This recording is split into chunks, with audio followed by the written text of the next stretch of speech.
everyone. Here we are. Welcome to the first episodes of Writers in Rec. I am Dawn Ibanez. I write paranormal romance, and I'm self-published under that name. With me are Hi, I'm Ivy Quinn, and I write paranormal romance and urban fantasy, and usually with an LGBTQ pairing, male, male, female, female, that kind of thing. And I'm self published, but a lot of my works are being sort of retooled to be longer format.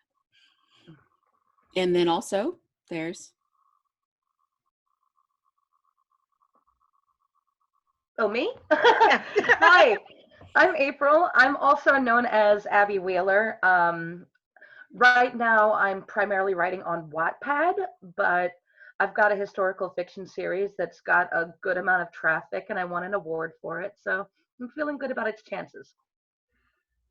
Okay, now what we are doing here?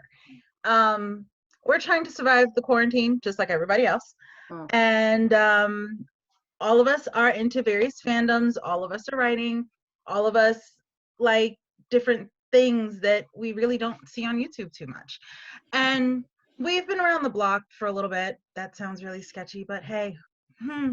Um, so we decided to get together, and this way we talk about little things here and there, what we're doing, some of the fandoms that we enjoy. Today's video, we're going to be going over something that alludes to a project that I am working on. And April and Ivy are going to be chiming in with their thoughts on some of this stuff if they know about it. If they don't, that's okay too. Before anyone comments, no, I do not have the virus. I have a very sketchy respiratory cough that sticks around for months on end. So safe on that end. And also, I do know some people when they see these videos, they comment on various things. We do know there's a lag on Abby's computer. It's fine. Just give it a minute. We're good. Um, okay, so the time travel animes aspect. This was because I joined up with a group of women last year. Oh God, is it? It's almost, no, it was last year. Almost 2 years. I joined up with a group of women where we did a series called Once Upon a Villain. And we have decided to do another, we're working on season 2 right now of Once Upon a Villain.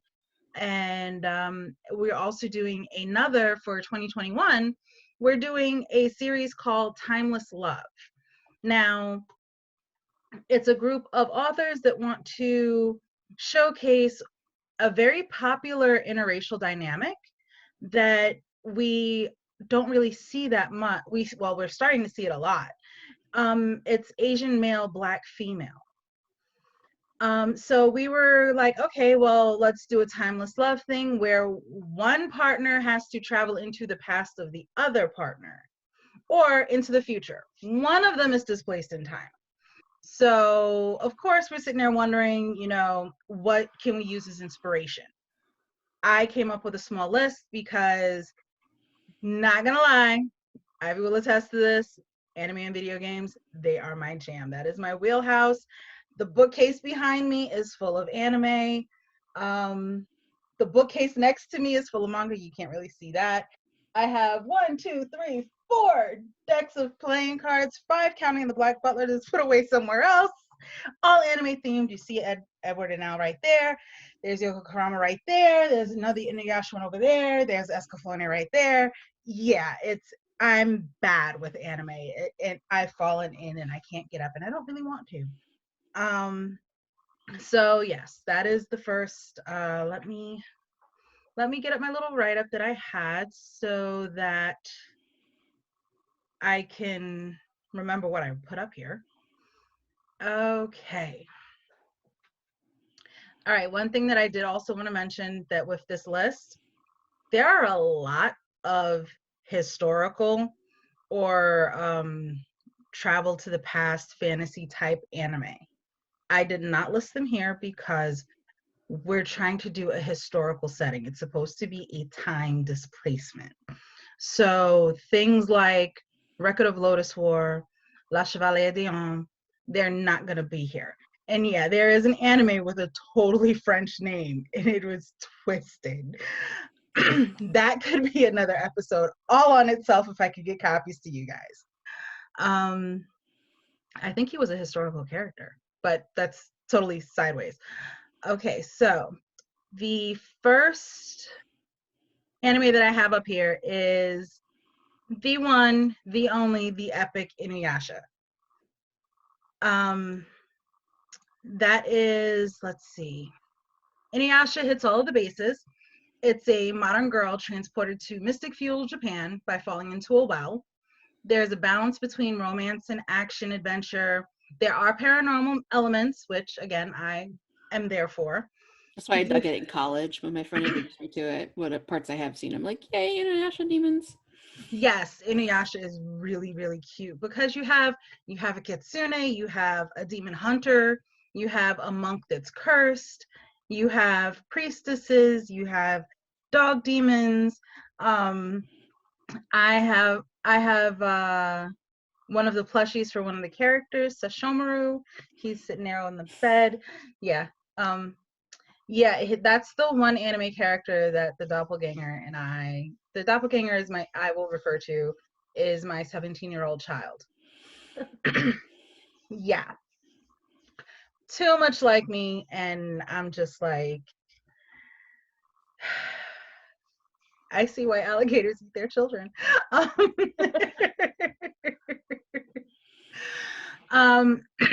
Okay, but yeah, let's see. You feel what each of the characters go through on every level.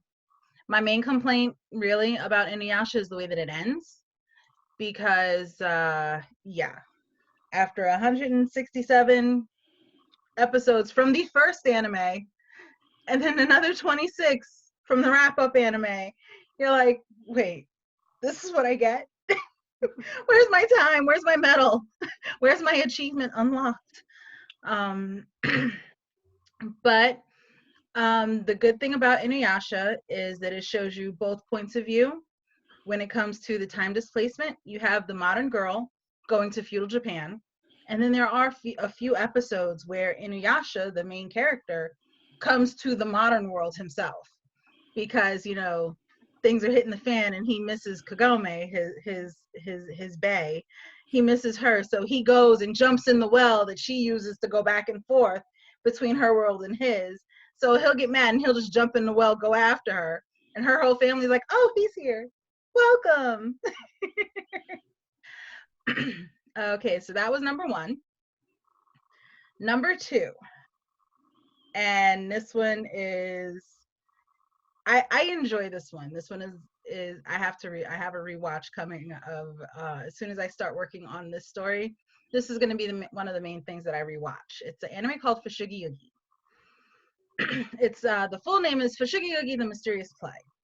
This was the first anime that introduced me to the concept of a modern girl transported into a past world trope. This is also the first reverse harem anime that I had seen. The subgenre is no longer called that, but when this came about, that was the name. Right now, I do believe it is called polyamory. Did I get that right, Ivy? Yeah, that's I think what they call it more, even though I think it's usually one girl and a few guys within I would that say as arrangement. someone buying and reading romance novels a lot, they're calling it reverse harem over there almost exclusively, more so than polyamory. Okay.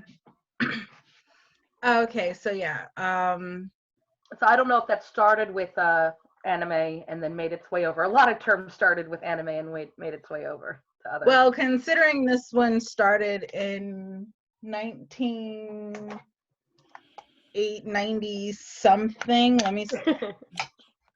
Look, let me see if I have their playing cards. Anime is definitely a trendsetter as far as other genres. Yeah. Okay, there are no dates or anything up here.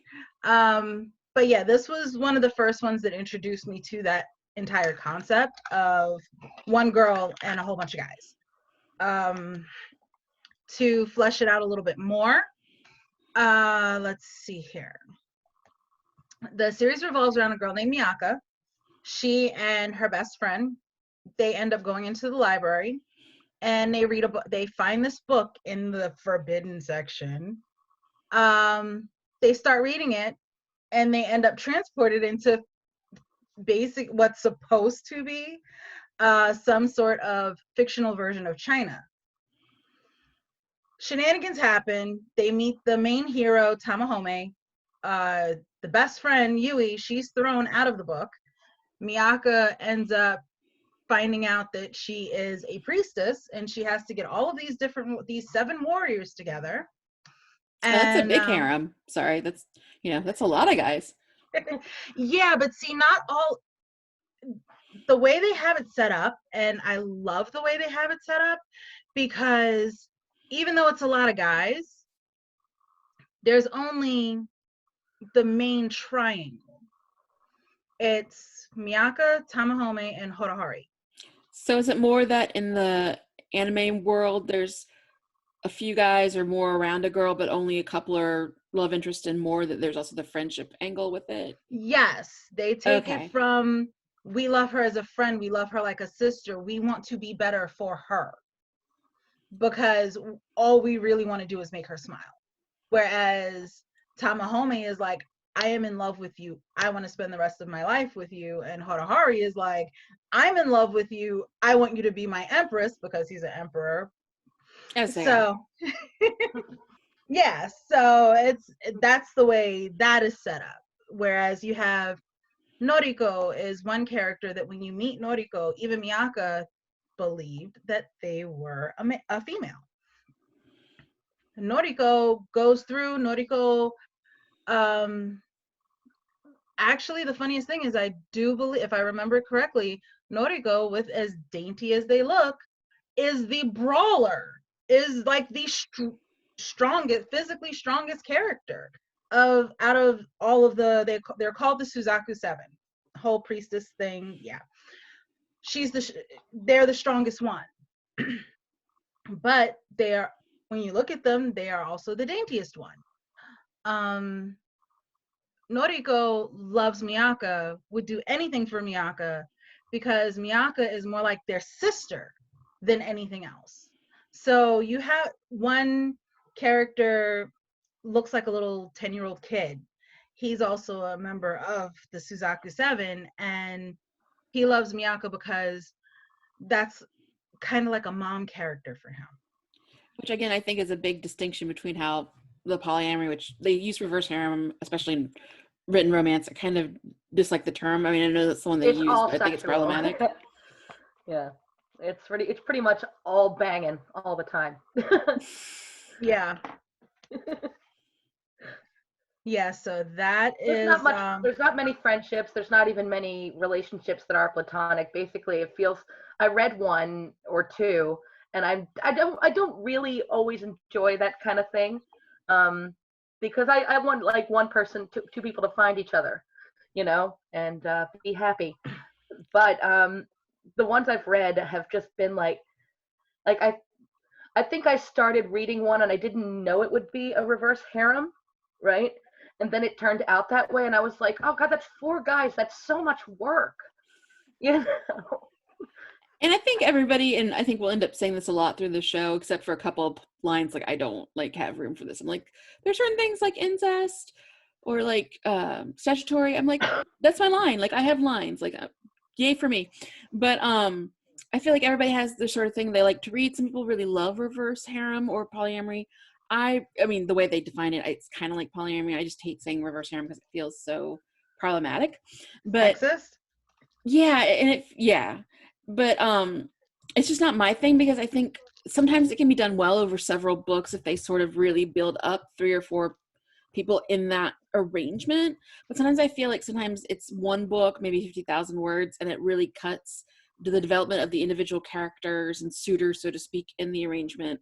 And so it's kind of like they're slightly different only by like eye color and hair color, and it doesn't always have the depth I think it could if it was like a super slow burn. But again, if whatever is your poison, usually as long as it's consenting adult characters, cool. It's just never been my thing. But I kind of like that with anime, it's not just, oh, it's a a group situation with a girl among men or boys, but it's sometimes they love her as a sister, they love her as a friend, or there might be one or two who are seeking romance, but it's not 5 or 6 or 7, and then It's not all 7. that would be difficult. I would feel like I would need like a break. I would feel like the problem with romance reverse harem, as most of them are, I shouldn't paint every single one with the same brush, is that every man that shows up just wants to bang her. She's so beautiful. She's so perfect, so it's like she's like a VC Andrews heroine.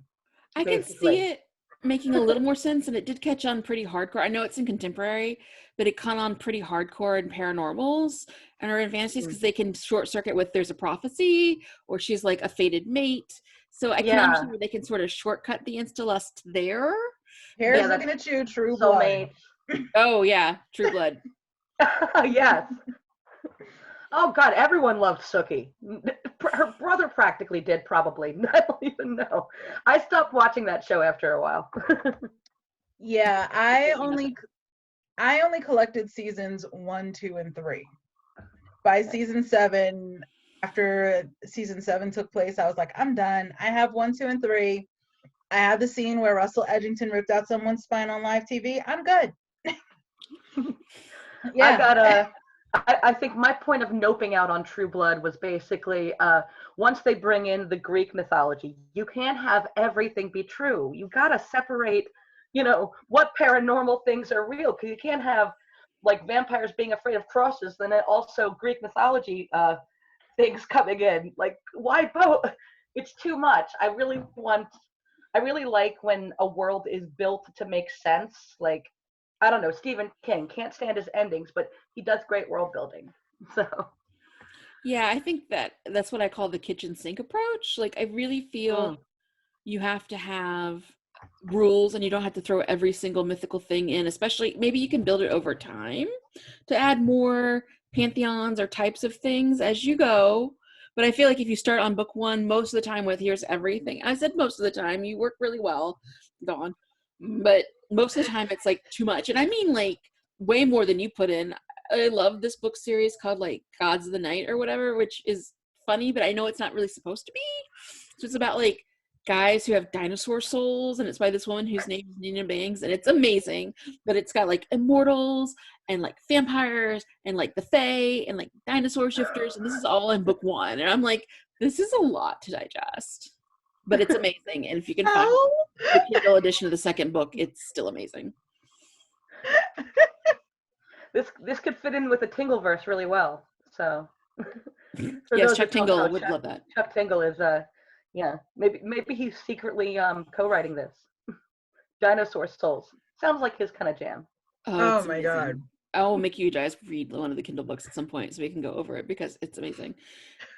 It's mostly out of print for most of the books, but a couple of them are like in Kindle, and it's just my jam. I'll reread it every once in a while just for a happy, crazy place where there's a kitchen sink of everything. But going back to the other time travel trips, which again I associate because I have seen Inuyasha, but I also associate with the same trip you see in like a Kate and Leopold the movie, or obviously an Outlander where you have that woman falls through time dynamic. Yeah. Or vice versa, but I see it mostly the woman falls through time, I guess. I've never seen a man falling in through time into the past. I've seen the woman going into the past. The man was always transported into the future. Yeah. I've got one actually. It's not a romance, but it's a really, really good book series. Jack Finney, he has a time travel series. It's been in development hell for years, making movies or TV shows out of these, and they're really good. They set up a project where different people are chosen by this sort of like science/military operation to sort of train in a facility to live as if in the past, just like he has to live in a house as if it were 1900 or so. So it's like us now. We have to figure out how to like sew our own stuff. I guess he's a man. The amount of sewing he'd have to do would be minimal, wouldn't it? But, I don't know. Does he need to repatch some deerskin? They had him do simple things like make coffee and stuff, but the way they outline the project is really realistic, and eventually they do send him back in time, and it's a really good series of books. I think I've read them twice. Jack Finney. I think it was Time After Time and Time and Again are two of them. And I won't spoil anything, but it's just a really realistic time travel series. And I think I don't know.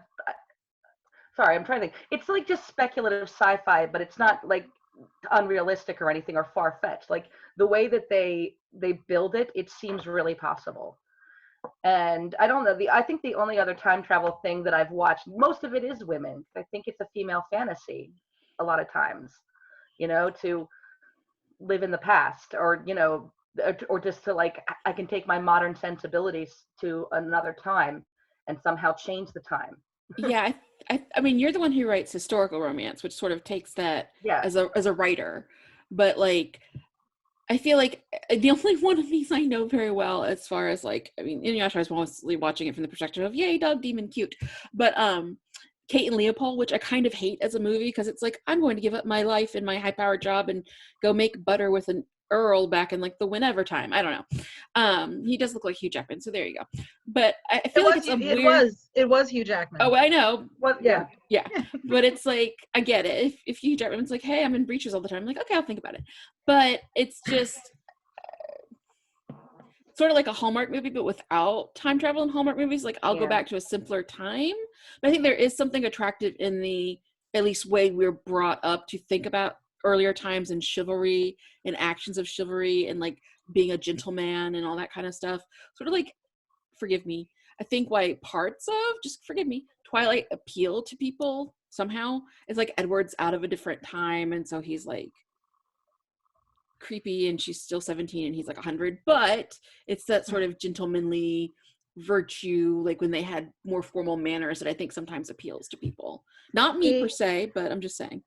And see, I think the whole Twilight, the attraction to Twilight was from a totally different base, because I knew Bella was so vacant.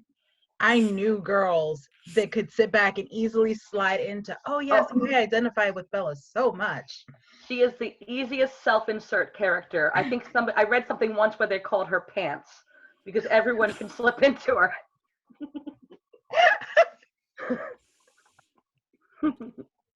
Yes, there is that. Mary Sue, she's basically anybody you want to be by reading it because she has no literal interest.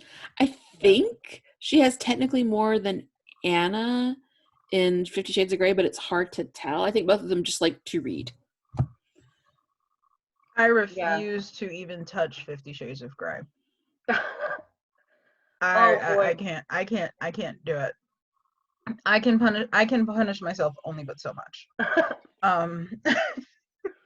I just like to watch people comedically savage it. That's basically, I think I used to seek out every review making fun of it. And I remember when it first came out, I was thinking, oh, how exciting. Look at her. She's doing it for herself. And, she put out this book all by herself and it's like been a big thing. I'm like, I'm going to read this and see what it's all about. Oh my God, it was terrible. And see, that's what I went in with Twilight. The people at my local bookstore, they knew who I was. They knew who my child was. And I went into it like at the time, everyone was bashing Twilight. And I didn't want to jump on the, hey, let's bash this thing train unless I knew what I was talking about. So I forced myself to read 4 books. Each one I wanted to hit Bella harder and harder and harder. By the end of the last book, I'm like, okay, can I just run her down with my car, please? Well, you can't by then because she's a superpowered vampire. So she would hurt my car. Yeah. I think my experience with Twilight was I was talking about going to see the Harry Potter movies, and they said, oh God, you should read Twilight. It's so much better than Harry Potter. And I'm like, really? No. That happens? That's a thing? Okay, we'll see. Even book 7, where they camp in the woods, is way better than any Twilight ever dreamed of being. I'm just saying. Oh God, I'm choking on candy. But I remember somebody recommended it to me, and so I saw the movie because I wanted to see if I saw that before I read the book, and I'm in the theater because I think I went with 2 other people that wanted to see it. So, and I'm laughing, and like people are turning around and shushing me, but I couldn't help it. It was funny. And then And then when I read that same person was telling me, oh no, you have to read the book. The movie didn't do it justice. And I'm like, okay, I got 3/4 of the way through it and I couldn't finish. But I do think that Stephanie Myers has gotten a raw deal. Like the amount of vitriol people threw at her, not deserved. I think that she was trying to do her own thing with vampires, and some people liked it. And I think Lindsay Ellis put out a really good video. Yes. The former nostalgia chick, I'm sorry, Stephanie Myers, that really put it into perspective. Like, she's. I don't like her book. I don't like I don't like the books that have sprung from it. But comparatively, Twilight's innocent compared to all the babies it birthed. The book babies. I feel like when the stalking is love trope, I mean, it has that for sure, and it's problematic as heck. But I feel like the stalking is love trope obviously really took off when there are imitators in the paranormal teen fiction arena that really dug in even harder to up it. And then, of course, 50 Shades does that even more creepily because he has infinite resources and it's even scarier. So, like, I guess we didn't know there was, like, no basement in hell and, like, it couldn't get worse, but it did. And there's a lot more problematic material that sprung off it after. So I feel a little bit like I owe Meyer a tiny bit of an apology. Or like, I'm sorry, I didn't know. I don't know. I never really hated on Twilight. I enjoyed making fun of it, but it was not like, oh, I hate that woman and I hate that book. It was more like, look at these sparkly Mormon vampires. Aren't they so cute? Oh my gosh.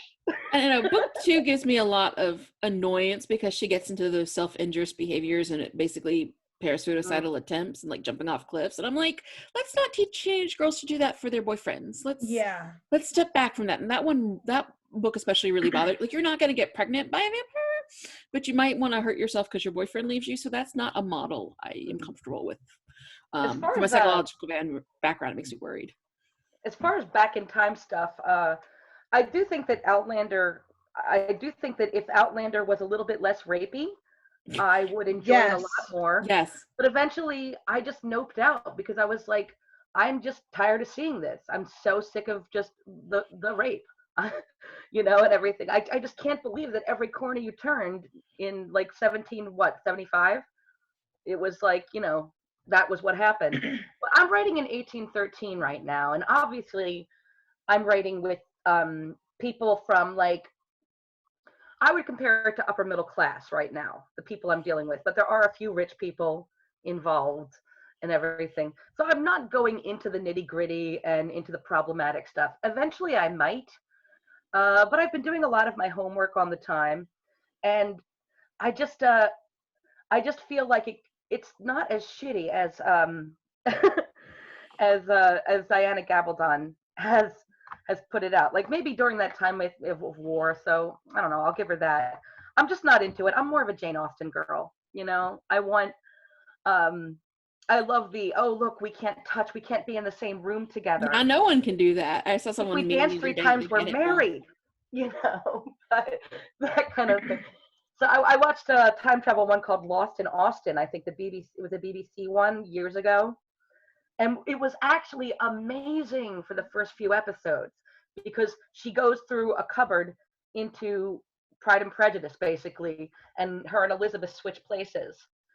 And what I didn't like about it was that I watch Pride and Prejudice, I read it, I've watched every version. I'm not even kidding.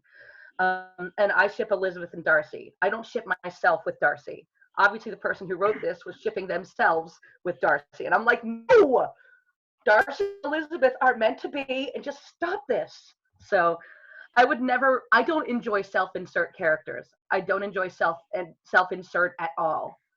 I don't really enjoy romance when the character is a bland type, a Bella type, just like me, not like other girls type, I need my heroine to have some kind of personality, any kind. Like, I mean, even if it's a bad personality or they're like have a lot of flaws, like I need them to be not more than like, oh, I'm clumsy and I like books. I like books too, but it's like the most generic, like a self-insert characteristics. Mm-hmm. Yeah, there's a lot of, I think that's been a thing along with the whole I'm not like other girls trope. God, I feel like it's down our throats all the time still. Yeah, it's still around, and it probably will forever be around, um, because of everybody wants to be different, and what people aren't realizing is when you feed into that monster, you come down with syndrome. Once everyone is different, no one is different. Yeah. So that's the way the cookie is crumbling on that side. Well, I feel like a lot of them also tend to denigrate other women. A lot of times when you read something with a self-insert, not like other girls heroine, every other woman except for maybe her best friend is a bimbo, a hoe, doesn't have any personality outside. I actually wrote an article about this once, probably the most popular thing I ever wrote in my life. And it's called Top 10 Romance Cliches That Can Stop Anytime Now. You can find it on Medium. And yeah, one of them is that there is no, the other woman does not exist as anything but a foil. You know, she's just there to desire the hero, be the opposite of the heroine, and be a damn tramp. You know, so and then and sometimes I'll read these books and like not so much read these books, but I'll a bunch of stuff on Kindle just to see like when things have promotions and start. And usually I only get a little bit in because you get in and the guy's, the hero's a bad boy and he's at a party and like there's two girls on his lap and just they don't exist for any other except for the heroine to get jealous and for him to look like, yeah, he definitely bangs a lot, because look, he's got. Sorry, I left he picked her and only her. Romance is a mess, you guys. You don't even know. No, you know, Margaret. I know a lot. I feel like, I mean, there are some tropes that people really love. And again, it's like, if it's your catnip, it's your catnip.